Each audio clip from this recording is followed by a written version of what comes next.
बिगियान आनजाद दंमोन बेखौ दिनै माने केन्सेल खालामना होबाय गभर्नमेन्टआ आरो सेबाया दा बे केन्सेल खालामना होनायनि थाखायनो जोङो दिनै धिक्कार होननानै दिनैनि बे हाबाफारिखौ लादों। दुलाराय आसाम नाङैनो बर' फरायसा आफादा खुद्रिनायखौ जोङो फोरमायदों जे गोबां जोंहा बर' फरायसाफोरा बा बर' फरायसाल' नङा बिमा बिफा आरो जोंनि समाजनि गोबाङानो दिनै बे आनजादखौ केन्सेल खालामना होनायनि थाखाय जोंहा गोबां लस जादों।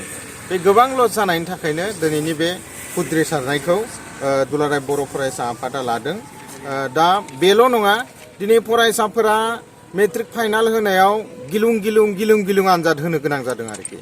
दाखालि बावैसो जाना थांबाय गिबियावनो इंराजि साबजेक्टआ जाबाय। दा इंराजि साबजेक्टआबो बबेबा सेन्टाराव होफिननो गोनां जादों। दा बेफोरो मानो जादों एक्सुअलि दा बे खारनफोरनि थाखायनो दुलाराय बर' फरायसा आफादा धिक्कार होदो जोङो जे गिनो नाङै उदाङैनो मेट्रिक फाइनाल आनजादखौ जाहाथे होनो हायो गासैबो फरायसाफोरानो गिनो नाङै जाहाथे बिमा बिफाफोरा गार्जेनफोरा गथ'खौ मोजाङैनो मोजां होहोनो हानाय मोनसे कन्डिसन मोनो। बेबायदि जाहाथे सेबाया बेबायदि जाहाथे आसाम सरकारा मेट्रिक आनजादखौ होनो हानायनि मोनसे कन्डिसन होयो। जाहाथे बहाबानो पेपार आउट जादों बहाबानो पेपारा लिक जादों बेबायदि मानो मिडियायाव दाबो गोसारगासिनो दं। दा बे जाबाय थानायनि थाखायनो फरायसाफोरनि गोसोआव मोनसे गिलुं भाब जादों।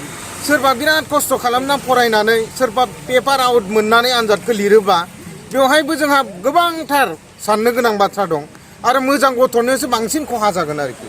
दा माखासे दुष्ट चक्रफोरा जायफोरा पेपारखौ लिक खालामना होदों बेफोरखौ सरकारा गोख्रैनो हमनांगौ आरो जिबायदि सास्ति होनो गोनां बिसोरनो साजा होनांगौ। बेबायदि साजाखौ सरकारा होनांगौ आरो सेबाया प्रेसार होनांगौ गोख्रैनो बे लिक खालामनाय जायफोर सुबुं दं बिसोरखौ। जोङो दुलाराय बर' फरायसा आफादा हास्थायो जे मेट्रिक आनजाद खुंनाय बे खुंनाय आनजादा जाहाथे माने मोजाङै सामलायजायो। जेबो जोंनि समाजा साननो गोनां जाया समाजा भुगिनो गोनां जाया बेबायदि। जिहेथु मेट्रिक फाइनाला फरायसाफोरनि थाखाय जिउनि मोनसे गोनांथार आनजाद। बे गोनांथार आनजादनि गेजेरजोंनो जोङो फरायसाफोरा इयुननि जिउखौ जि लामा लालाङो बे गोनांथारखायनो दिनै दुलाराय बर' फरायसा आफादा सरकार आरो सेबाखौ धिक्कार होदों जे जोंनो बे गोनांथार जि फरायसा जिउआव मोनसे आनजाद बेखौ मोजाङै मोजां होनो हानायनि सुबिदा जोंनो होनांगौ। मानोना जोङो फरायसाफोरा फरायनायनि गेजेरजों दिनै बांसिनै बर' फरायसाफोराथ' माने बे समावसो जोङो गोबांसिन नाजानाय मोजां फरायसाफोर दिहुननायनि जोङो बर' फरायसा आफादा गोबां हाबाफारि लानानै फरायसाफोरखौ बानायबोगासिनो दङ। बे समाव जुदि नैबेबायदि पेपार आउट पेपार लिक जानाय आरो परिखा खुंनाया बेले बेजे जानाय बिदि जायोब्ला जोंनि हारियाव गोबां लस जागोन। बर' मिडियाम हिसाबै जोंहा गोबां लस जागोन। दा बेनिखायनो जोङो दुलाराय बर' फरायसा आफादा बर' फरायसाफोरनि थाखायल' नङा आसामनि जायखिजाया फरायसाफोर जायफोरा मेट्रिक आनजादखौ उथ्रिनो आनजाद होगासिनो दङ बे आनजादखौ जाहाथे गिलुं होनो गोनां जाया मोजाङैनो फ्रियैनो उदाङैनो जाहाथे होनानै जिउनि जि मोनसे आनजाद बेयो गोनांथार आनजाद बेखौ आनजादखौ उथ्रिनानै जाहाथे इयुनसिमबो मोजां सोलोंथाइ लानो हायो सासे सुबुं सम्पद जाहैनो हायो बे खाबुखौ जाहाथे सरकार आरो सेबाया होयो। बेनि थाखायनो जोङो दिनै बे धरनाखौ लानाय जादों। आरोबाव जोङो बेखौनो बुंगोन सेबाया जि मोनसे आनजाद सालायबाय बे आनजाद सालायनाया जाहाथे इयुनाव बेबायदि जाया बेनिख्रुइ साबसिन आरो मोजांसिन जायो जाहाथे बिदि मुगै जानाय जानाङा समाजजों आरो कन्डेम खालामजानाय जानाङा बेखौ जोङो दिनैनि धरनानि गेजेरजों खावलायदों।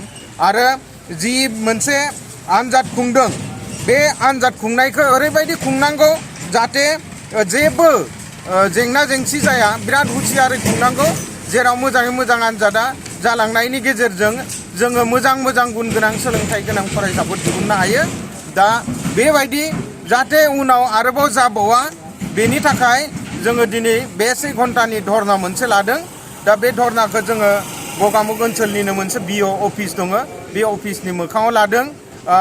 दा बेवहाय जोंनि गासैबो जिल्लानि दैदेनगिरि दख'रानि दैदेनगिरि गासैबो बाहागो लादों। हरखाब जानायनि थाखाय जोंनि फरायसुला फरायसुलि आरो गोबां जोंखौ मोजां मोननाय सुबुंफोरा बाहागो लास्लाबनो हायासै खायसे फैगासिनोसो दङ लामा दथायाव दङ नाथाय समखौ नायनानै जोङो खम जोंनि सोद्रोमानि गेजेरजोंबाबो दिनैनि बे हाबाफारिखौ लादों आरो बे हाबाफारिनि गेजेरजोंनो सेबा आरो सरकारखौ जोङो धिक्कार होदों जे बिथांमोना जाहाथे इयुनाव बेबायदि जाहाथे बेले बेजे आनजाद खुंनायाव खालामबाय थाया मोजाङै जाहाथे आनजाद खुङो जोंनि फरायसाफोरा जाहाथे गिनो गोनां जाया गिलुं गिलुं आनजाद होनाङा बहाबा नै ससियेल मिडियायाव पेपार मिडियायाव ओंखारगासिनो दं पेपार आउट जादों माबा आउट जादों जाहाथे इयुननि समफोराव बेबायदि जाया बेखौनो जोङो दुलाराय बर' फरायसा आफाद धेमाजि जिल्लानि गेजेरजों जोङो सोंखारिदों धिक्कार होदों आरो इयुनाव जाहाथे बेबायदि जाया।